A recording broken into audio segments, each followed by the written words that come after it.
Hai hai, halo semuanya.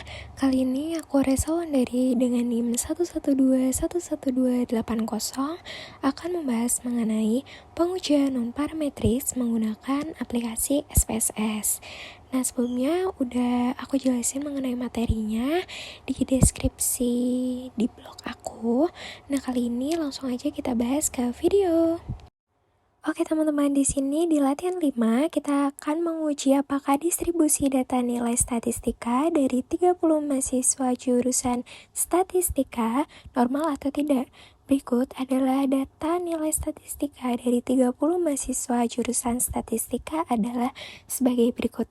Di sini udah disajikan sebuah tabel ya teman-teman, dan langsung aja nanti kita beralih ke aplikasi SPSS-nya. Tapi yang perlu diingat nih teman-teman, di latihan 5 ini kita menggunakan uji KS atau Kolmogorov-Smirnov. Nah, kayak gitu. Langsung aja ya teman-teman, kita beralih ke aplikasinya.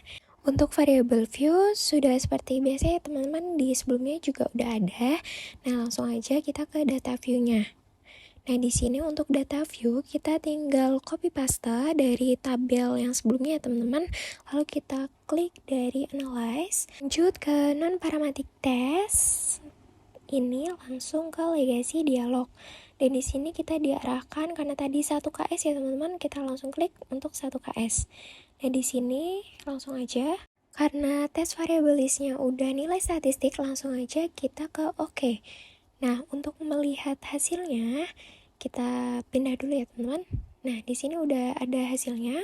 Nah, di sini kita bisa lihat bahwa one simple Kolmogorov-Smirnov test. Oke, dan di sini bisa kita ketahui asumsi untuk 2 telet itu sama dengan 184. Oke, langsung aja teman-teman kita beralih ke analisisnya. Di sini, hipotesis AO distribusi populasi mengikuti distribusi normal. Untuk HI, distribusi populasi tidak mengikuti distribusi normal. Nah, sedangkan untuk pengambilan keputusan, dasar pengambilan keputusan berdasarkan probabilitas. Probabilitas ini yang dimaksudkan jika lebih dari 0,05 maka HO diterima. Jika probabilitas kurang dari 0,05 maka HO ditolak.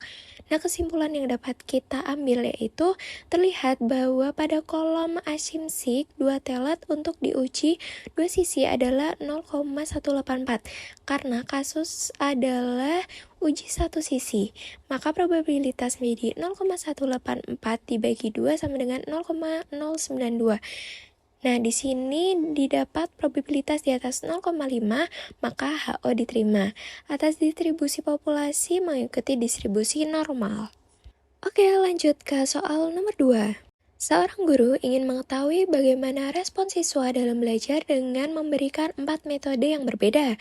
Pada minggu pertama diberikan metode A, minggu kedua diberikan metode B, minggu ketiga diberikan metode C, dan minggu keempat diberikan metode D. Masing-masing metode dilakukan pengukuran mengenai reaksi dan keaktifan siswa dalam menerima pelajaran yang diukur dengan skala ordinal. 3 kategori yaitu buruk, sedang, dan baik.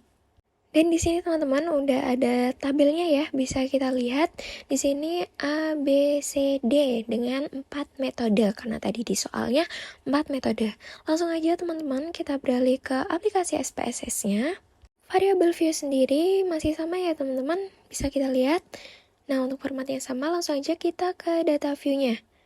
Kita ke data view, di sini kita copy paste langsung dari tabel yang ada. Kita rapikan dulu ya teman-teman. Oke, di sini A, B, C, D. Langsung aja kita ke analyze. Lalu kita cari yang non-parametric test. Ya, di bawah ya teman-teman. Di sini karena ada 4 ya, jadi kita pilih yang correlate sample. Oke teman-teman, untuk tes variabelnya ini udah ada metode ya, untuk metode A, B, C, dan D. Lalu untuk tes tipenya yaitu kita pilih yang Fredmin. Lalu kita oke. Oke, langsung aja kita beralih ke hasilnya. Dan di sini ada hasil dari Fredmin test yaitu range dan tes statistik. Nah, di sini bisa kita ketahui ya teman-teman untuk asumsinya yaitu 0,03. Ini menggunakan Fredmin test ya teman-teman. Nah, oke, langsung aja kita ke soal untuk menganalisis. Dan di sini bisa kita ketahui bahwa analisis hipotesis HO yaitu populasi-populasi dalam suatu blok adalah identik atau metode tersebut mempunyai mutu yang sama atau penilaian yang sama. Nah, untuk HI-nya sekurang-kurangnya salah satu perlakuan cenderung menghasilkan output yang lebih besar dibandingkan dengan sekurang-kurangnya salah satu perlakuan lain. Jadi di sini untuk pengambilan keputusan yaitu dasar pengambilan keputusan berdasarkan probabilitas. Jika probabilitas lebih dari 0,05 maka HO diterima, dan jika probabilitas kurang dari 0,05 maka HO ditolak. Untuk keputusannya terlihat bahwa pada kolom XC-peak yaitu dua telat adalah uji dua sisi adalah 0,03 sama ya teman-teman kayak tadi. Nah, di sini untuk di sini dapat probabilitas di bawah 0,05 maka HO ditolak, atau kurang-kurangnya salah satu perlakuan cenderung menghasilkan 4 yang lebih besar dibandingkan dengan sekurang-kurangnya adalah satu perlakuan lain, atau dalam kasus di atas sekurang-kurangnya salah satu jenis metode mendapatkan penilaian yang lebih besar dibandingkan sekurang-kurangnya salah satu metode yang lainnya. Nah, oke, dapat dimengerti ya teman-teman? Lanjut ke soal nomor 3 yaitu untuk menguji apakah obat kuat berpengaruh terhadap kekuatan seorang berlari mengitari stadion. Sejumlah sukarelawan mengitari stadion tanpa minum suplemen sebelumnya. Beberapa hari kemudian, sukarelawan yang sama dengan meminum obat kuat berlari mengitari stadion. Berikut adalah datanya. Di sini bisa kita ketahui yaitu ada data sebelum dan sesudah. Oke, langsung aja teman-teman, kita beralih ke SPSS-nya. Di sini dapat kita ketahui untuk variabel view-nya seperti ini ya teman-teman. Langsung aja kita ke data view. Jadi data view langsung kita kopas ya teman-teman dari tabel sebelumnya yang ada di soal. Nah, kita cari analyze, lalu kita non-parametric test, yaitu kita pilih, karena tadi ada dua ya teman-teman, jadi kita pilih yang dua relate sample. Nah, oke, langsung aja kita klik, dan di sini untuk tes pairs-nya yaitu ada variabel 1 dan variabel 2. Nah, di sini kita tes tipenya yaitu yang weak quotient. Kita klik OK, lalu kita beralih dan akan muncul seperti ini ya teman-teman. Dapat kita ketahui di sini ada weak quotient rank test yaitu ada rank. Lalu di sini juga ada tes statistik. Oke, untuk tes statistik ini sendiri, asymmetric-nya 2 telet dapat dihasilkan yaitu 0,064 ya teman-teman. Langsung aja kita beralih lagi ke analisis yang ada di soal. Oke. Di sini untuk analisisnya yaitu hipotesis HO, suplemen tersebut tidak mempunyai efek, berarti pada kekuatan seorang berlari.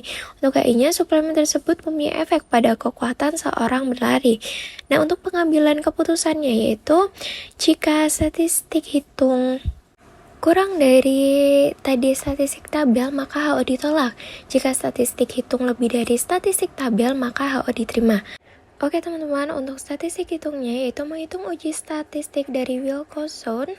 Dari output terlihat bahwa di sini dari 10 data ada 2 yang bersifat negatif dan 7 data bersifat positif dan 1 data sama.